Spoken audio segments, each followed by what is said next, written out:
Today is December 29th in the year 2003. I'm Karen Herman with the Archive of American Television, and it is my great pleasure to be interviewing Dorothy C. Fontana at her home in Studio City, California. All right, so we'd like to take a few minutes and talk about your early years and influences. And our first question is, what was your name at birth? Dorothy Catherine Fontana. Did you have any nicknames growing up?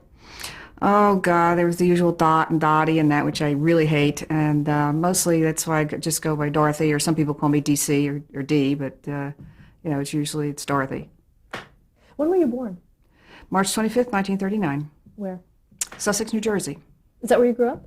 I grew up in New Jersey, but not in Sussex. We moved to a smaller town outside Paterson, which is about 10 miles from New York, and that's pretty much where I grew up and went to school.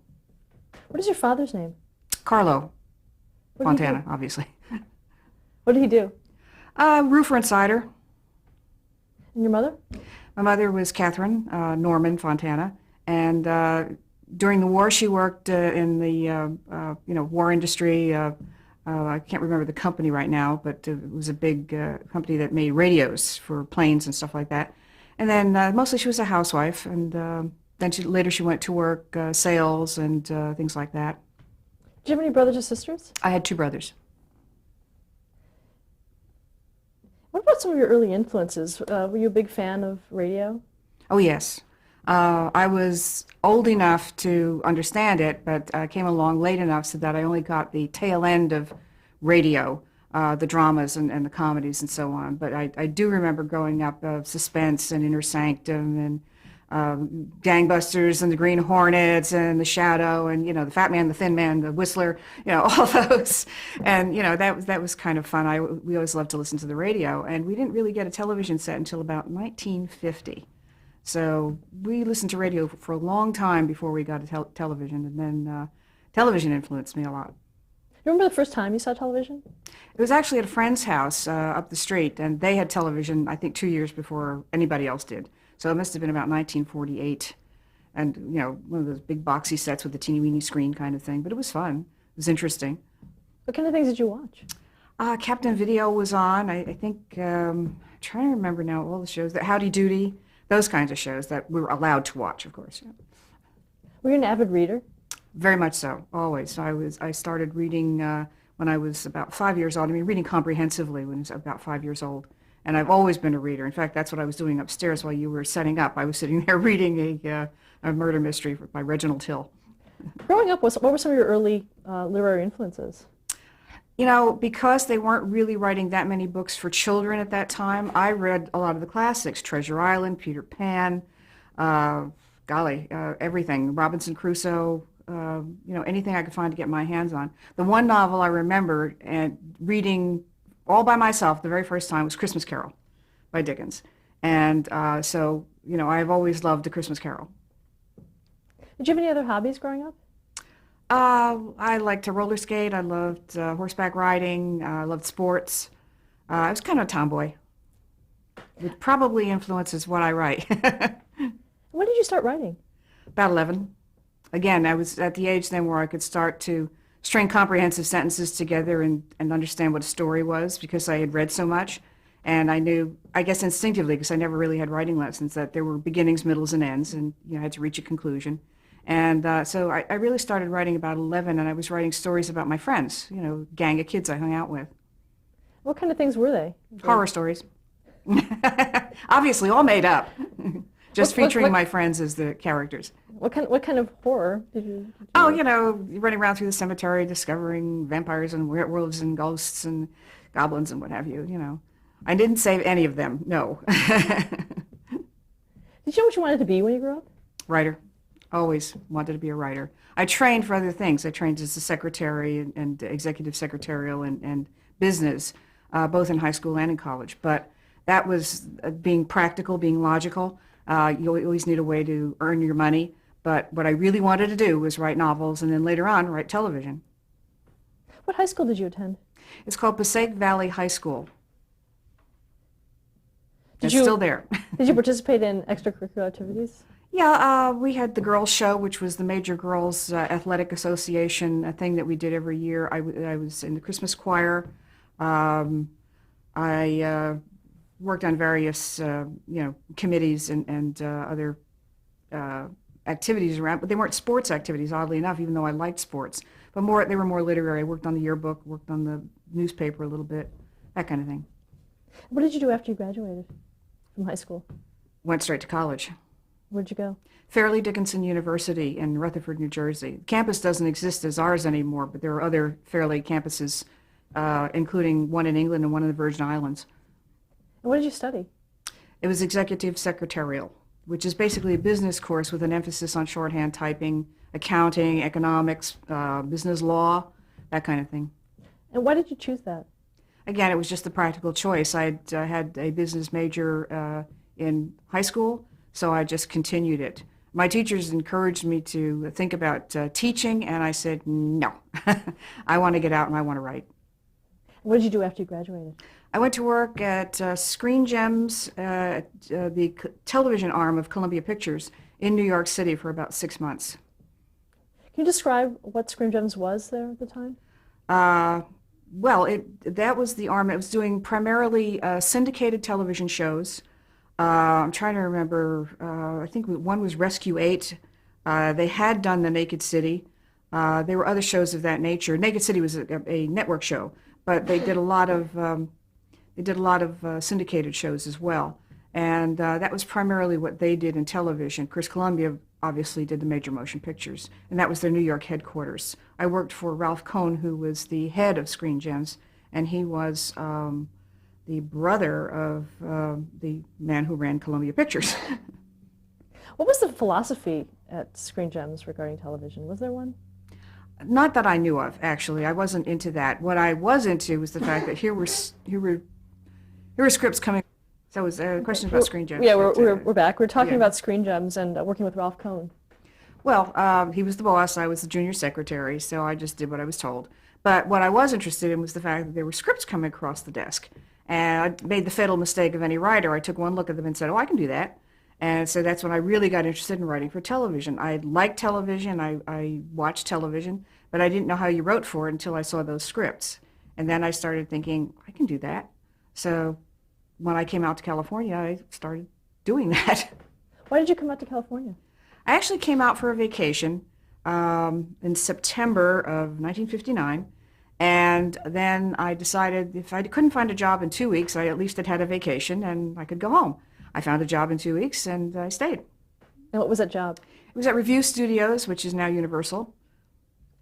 They were one of the major television suppliers at the time, and they had just taken over the Universal lot. Universal still occupied its portion of it, but Review had taken over the operations and were putting out most of the product on that lot, like Wagon Train and a lot of westerns and cop shows like Highway Patrol and Johnny Midnight and just a whole bunch of shows. Lee Marvin's M Squad was one of the ones that was there. It was a very busy lot at the time, but it was almost all primarily television. Who did you work with? First I was in the typing pool, steno pool. And then I got a job with Samuel A. Peoples on The Tall Man. Actually, it was the Overland Trail. It was the first one, which was an hour television show, Western, starring Bill Bendix and Doug McClure. And talk about working with Samuel Peoples. What was he like to work with? He was great. What I think was the best thing about it was he encouraged me in my writing at all times. I told him right off, I really don't want to be a secretary all my life. I want to be a writer. And he said, that's good. You can learn a lot, and he mentored me. Frank Price was the associate producer, who later became head of Columbia Pictures and so on. And Frank, he and Sam Peoples were my bosses, and it was really a nice arrangement there. We also shared an office with Ralph Dietrich, who ran the Shotgun Slade show. Going back to Samuel Peoples, what did he teach you about writing? Really about story, character, subplot. Because television writing is a little different from novel writing, obviously. And on an hour show or a half-hour show, which was, there were a lot of half-hour shows on television at the time, you had to write about an incident. You had to be very concise and complete in your story in 24 minutes. So it was learning brevity, learning conciseness, learning how to get to the point, and tell a good story with good characters at the same time. And Sam was very instrumental in teaching me that. Now, were you running spec scripts at the time? Yes. yeah. I pitched a couple of stories. I wrote a script for Overland Trail, which didn't sell, but then Sam used that as a teaching instrument to point out where I had gone wrong, the mistakes I had made, and how I could improve it. So we finished the Overland Trail series, and let me see, that would have been 1960, and of course there was a major actors strike at the time and a major writer's strike at the same time. The Screen Actors Guild was out for 3 months. The Writers Guild was out for 6. They were out from January to June, and so nothing could happen. The lot was dead. I mean, you could have fired a cannon down the middle of the main street and not hit a soul. Normally, if you'd exploded a bomb, you would have killed half of Hollywood, but it was really dead. So what the studio did was give us these old scripts. They had acquired the Republic Library of films, and someone had gone through all these scripts and tagged the scenes that could be pulled out for stock shots. So the girls on the lot were kept busy typing these long lists of stock shots, and I took 6 months of stock shot typing, but it kept me employed, and that was nice. So when we came back, it was with The Tall Man, which was a half-hour Western for Nat Holt Productions, and it was Barry Sullivan and Klug Uliger as Pat Garrett and Billy the Kid. And I told Sam I wanted to try and write for the show, and he said, bring me some stories, and I told him a story that he liked, and he bought it. And that particular one, I only wrote the story for it, but it starred Leonard Nimoy as a guest star. So that's where I first met Leonard. What was the story? Do you remember? Oh, gosh. It was called A Bounty for Billy, and it had to do with Billy the Kid being accused of a crime for once he didn't commit, and then having to prove his innocence. And it was actually Leonard Nimoy played the deputy to Pat Garrett in the show. Now, how did you write that? I mean, because you said you didn't write the script, so did you actually write it as a short story? Yeah, or? I wrote it as a treatment, fairly like a short story, prose, only written in the present tense, as most treatments are. Did you get a chance to meet Leonard Nimoy? Then, yes, I was allowed to go on the set and say hello to him, and he was very nice, very pleasant. And I brought the character back in a later script, and then we killed him. So, so he wasn't grateful for that. But I had met him, and I had met his agent, Alex Brewis, who later became my agent. Now, what was the status of the Western genre at that point? It was starting to fade out a little bit. In the next 2 years, it had almost completely gone, and more contemporary shows, our shows, began to come in. And they were shows like psychiatrist shows and doctor shows and cop shows. So it was, the Western genre was pretty much fading, and it really hasn't come back full strength ever since. But there were many, many Westerns on at the time. There was Have Gun, there was Wanted Dead or Alive, there was The Deputy, there was Wagon Train, there was Bonanza, and I mean, it went on and on. Was that a genre that you felt comfortable with? Yes, I did like it. I enjoyed it. I'd always liked Westerns. What other genres were you looking at in terms of writing? Mysteries. I like mysteries and action-adventure kinds of shows. It was not a time to be doing Westerns, although I did do 6 of them before the Western era kind of faded out completely. I did 4, was it 4? Yes. 4 Tall Man. I did 1 Frontier Circus and 1 Shotgun Slade. What was Shotgun Slade? It was a syndicated show, which I never actually saw because it didn't run in Los Angeles. All I had to go on was the fact that it was starred Scott Brady. It was produced by Nat Holt, that was his company that we were working for. And it was about a security officer or an investigative officer on trains. And Shotgun Slade. So I read scripts and figured out what the character was about, and then I was given a major rewrite to do, for which I got credit. And Frontier Circus, what was that? That was one of Sam Peoples' shows. That was an hour long, and exactly what it sounded like. It was a traveling circus that traveled around the West. Trying to remember all the people who were in it. Gosh, I can't even remember anymore. It was all only 6, for a short run, very short run, like about 12, 13 episodes. That was it. And unfortunately, it was expensive to do because of the fact you had to deal with animals and locations and horses and, wild animals as well as horses. And it got to be kind of heavy burden on the budget, and ultimately, I think it was NBC, canceled it. What name did you originally write under? Dorothy C. Fontana. And when did you start, when did you change that? After I ran into the fact that nobody wanted to read my scripts because I was a woman. If I was, I wanted to write for combat, for instance, and they wouldn't read it. I said, wow, what can a woman know about combat? Well, I read a lot of military history. I'm very familiar with World War II history. Writing about a combat unit, let me try, I wrote 2 full scripts on spec. I mean, my speculation, obviously. And they wouldn't even look at them. So I kind of got a little annoyed that because they knew I was a woman, that they said no. And that's when I started putting DC Fontana on the front cover, because I felt that, well, if they don't go in with any knowledge of who I am, they'll at least read it and give me a chance. Then if they find out I'm a woman, they still like the script, it's all right. Did that work? Yeah. Now, when they found out you were a woman, how did they react? The first one I sold was Ben Casey, and it happened to go to a gentleman, a producer named Irving Edelman, who read the script and said, I like it. And my agent at the time said, well, it's a woman. He said, I don't care, I like it. So they made it. And then I did a Slattery's People, which was a show that I wrote the script, but it never got on the air because that show was cut short too. It was canceled. That starred Richard Crenna, and it was a Bing Crosby production, I believe, and it was on the Desilu lot where we were making the very first Star Trek. And how did you overcome some of those issues with producers, though? I mean, was it something that you did overcome in terms of those early years? Well, after I got a number of credits, it started to get easier, and the producers were largely using freelance writers. They didn't have big staffs. They had 1 or 2 people, usually an executive producer, a producer, maybe a story editor. And that was all the staff they had that were writers.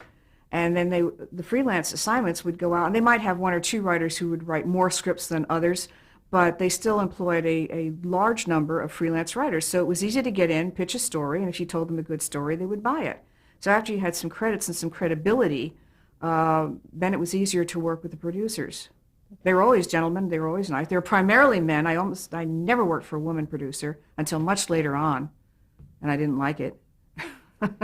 Did you know of any other women writers at the time? Margaret Arman, Pat Fielder, those 2 were prominent in my thoughts because they really paved the way. They were writing on The Rifleman and Have Gun and shows like that before I was. And even before I got out of college, since I was watching those shows, I noticed their names. I said, oh, okay, women writing, this is good. And I knew I could do it if they could do it. Did you get a chance to meet with them at some Oh, point? yes, yeah. Either through the Writers Guild or on Star Trek, Margaret Arman came on and did 3 scripts for us. So, Maggie became a big friend. She just passed away last month in November. Now, you mentioned that you had an agent. At what point did you get an agent? After I sold the first couple of shows that were just stories, I actually used Sam Peoples' agent. They were willing to sign me up and say, well, let's see how it goes. And so I did have representation right from the beginning, pretty much. Is it really important for a writer to have an agent? I think it is. Either that or a good entertainment lawyer who can represent you and put material in. How long did you remain at Review? Oh, we moved out in 1962. And Sam Peoples went to MGM, where he was writing a film, and he asked for me as his secretary, so I went to work with him on that. And, purely secretarial. And when he moved on, then there was an opening. I went to the steno pool for a while, a few months, and then there was this opening for a show called The Lieutenant. And I went in and interviewed and got the job working for Gene Roddenberry and Del Reisman. What kind of program was The Lieutenant? It was about a second lieutenant in the Marine Corps, very contemporary show at the time. And we were concentrating on, a young man in the military. Starred Gary Lockwood, and his captain was Robert Vaughn, very good cast. And we had a nice show going. It only went for a year, but it was a good show. And you mentioned you worked with Del Reisman? He was my direct boss at that time. And then when Gene Roddenberry's secretary got sick with the complications from an appendicitis attack, she was out for months recovering, and I just moved up to be Gene's secretary, and someone else temped in for me with Del. So I worked for Gene fairly closely for a number of months before we went back to the original situation when his secretary came back. And but he knew I wanted to write. How did he know that? I told him. I mean, sorry, I'm arrogant. No, I always made it known to the producers I was working for that I wanted to be a writer too, and that I had written. In that case, by 1963, I had 6 credits, and I was proud of them, and I was a member of the Writers Guild. So I always let my producer know that I was interested in writing, and I might be interested in writing for the show. And to a man, they said, "You come up with a good story, I'll buy it." Did being a secretary, was that count for you or against you in any way? I didn't feel it counted against me. I knew the inside of the business. I made it my business to know production, to gain an education on my own. Going down to the set, going into the editing rooms, going onto the music stage, the scoring stage, the dubbing stage. So I educated myself as to what the production was about. And it was easy, of course, to know about the show. I was right there. And I had access, of course, to a lot of agents who came through the door wanting to represent people, and I knew them, for sight. And it was kind of an entry into the business, I think, that was better and easier than perhaps going in through the mailroom. And then going back to Gene Roddenberry, talk about the first time that you met him. Interviewed for the job, really, on The Lieutenant, and here was this big 6'3" man, kind of heavy set and very genial, no pun intended. Very, smiled a lot, smoked a lot at the time. But he really liked my credentials, and he knew Sam Peoples. They were friends. So he said, "If you work for Sam, come to work for me." How involved was he in the day-to-day running of Lieutenant? Every day, every script. He and Del. They were very, very active, hands-on producers. And what about the writing aspects? Well, Del was primarily a story editor. He wrote 1 or 2 scripts, I think, if I recall correctly. Gene wrote 1 or 2 scripts, but mostly we had outside writers coming in. So I met a lot of writers as well. It was always a nice education for me, because then when I saw them at the Writers Guild, I could, be friendly with them, and they'd remember who I was. So it also made my way in the Writers Guild as well, because I got very involved in the activities of the Guild. And when was the first time you heard about the concept of Star Trek? It was at the end of The Lieutenant in 1964. We were told that we were not going to be doing The Lieutenant anymore. So Gene was thinking of, what can I do now? He had a first look deal with MGM, Arena Productions, actually, which was Norman Felton. And he one day called me into his office, and he said, "Would you read this? Tell me what you think." And he pushed about a 12-page, file across the table at me, across his desk. I took it home and I read it, and it was called Star Trek, and I really liked it. And I came in the next day and said, "I really like it, and who's going to play Spock?" Because that was the character I was most interested in right from the beginning. And he pushed a picture of Leonard Nimoy across his desk at me and said, "I think him." And what was that proposal? What was in it? I mean, how Well, close it was the basic essence of Star Trek, what you ultimately saw on the screen. However, the ship was the USS Yorktown. It was Captain Robert April. Spock was a constant, although he at that time was described as having reddish skin, which we later found out wouldn't work. So we wound up painting, using makeup on Leonard that was Chinese yellow, which I guess is politically incorrect now, but that's what they called it then.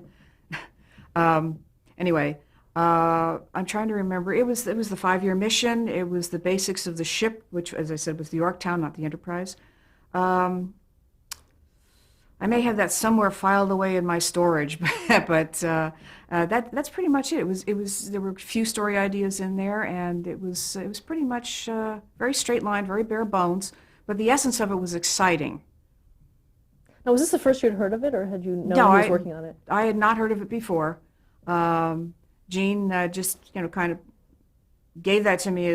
I hadn't any idea he was working on something that was science fiction, because he didn't write science fiction. He wrote westerns. He wrote these contemporary shows. He wrote some cop shows, a lot of cop shows, because he had been a cop. But he had never written science fiction. I knew he was interested, but he hadn't written it. Were you interested in science fiction at that point? No. Oddly enough, Sam Peoples was a big, big science fiction fan, and he kept touting science fiction to me, but I had read some poor science fiction that I hadn't liked very much. So I wasn't really a fan at the time.